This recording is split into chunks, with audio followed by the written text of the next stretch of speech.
Today, we're going to do a side-by-side comparison of the Nikon ZR cinema camera, the Sony Fx30, the Sony Fx2, and the Sony Fx3. Here is a comparison of some of the specs. Please feel free to pause the video if you'd like to take a closer look. Here's a comparison of the resolution, codecs, and frames per second available on each camera. Please feel free to pause it to take a closer look. First, we're going to take a look at sensors. The ZR has a 24.5 megapixel partially stacked 6K sensor. The FX30 is a 26 megapixel 6K sensor downsampled to 4K. The FX2 is a 33 megapixel sensor which shoots 7K downsampled to 4K. And the FX3 is a 12 megapixel sensor which shoots 4K. The ZR definitely has the biggest variety of codecs and frame rates, but some of these codecs have extremely large file sizes. The ZR has the worst ergonomics with virtually no grip, and the Sony cameras feel the best in hand. The ZR has 32-bit float internal recording, while the Sony cameras only have 24-bit. Although at this time, Sony does have an XLR top handle, while the Nikon does not. The ZR's card slot is on the bottom, while the Sony camera's card slots are on the side.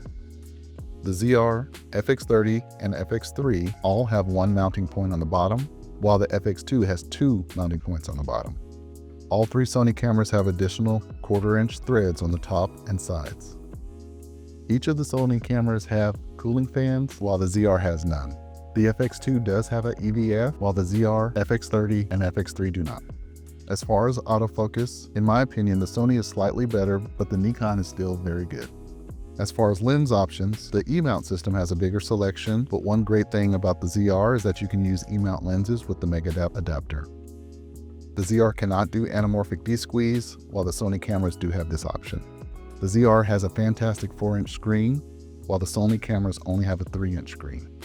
All three Sony cameras can simultaneously record to dual card slots, while the ZR can only record to a single CF Express B card.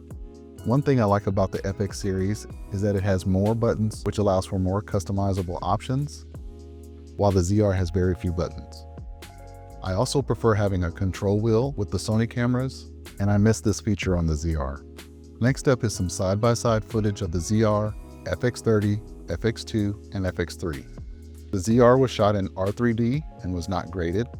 I only added the red Rec. 709 conversion LUT. The Sony cameras were shot using S-Log3. I only added the Sony Rec. 709 conversion LUT. Which clip do you think is the ZR footage? I'd love to hear your guess in the comment section below.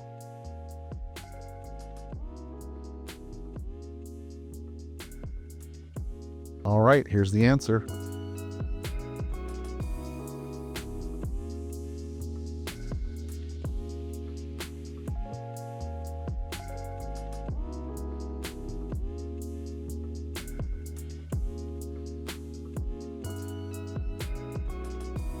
Which footage looks best to you?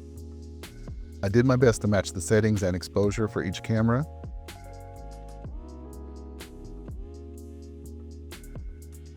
The full-frame cameras each use the Tamron 35-150mm lens shot at f2.8.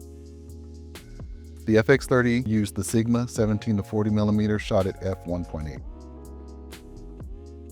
In the next test, the ZR footage was shot in N-Log, while the Sony cameras were still shot in S-Log3.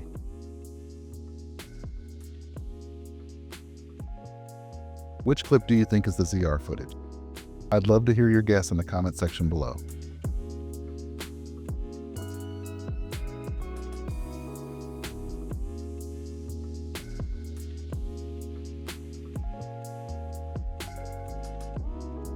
All right, here's the answer.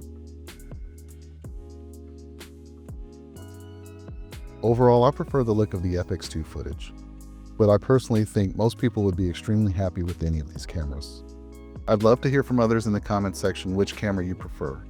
If you found this video helpful, please subscribe as I'll be coming out with more videos soon. Thanks for watching.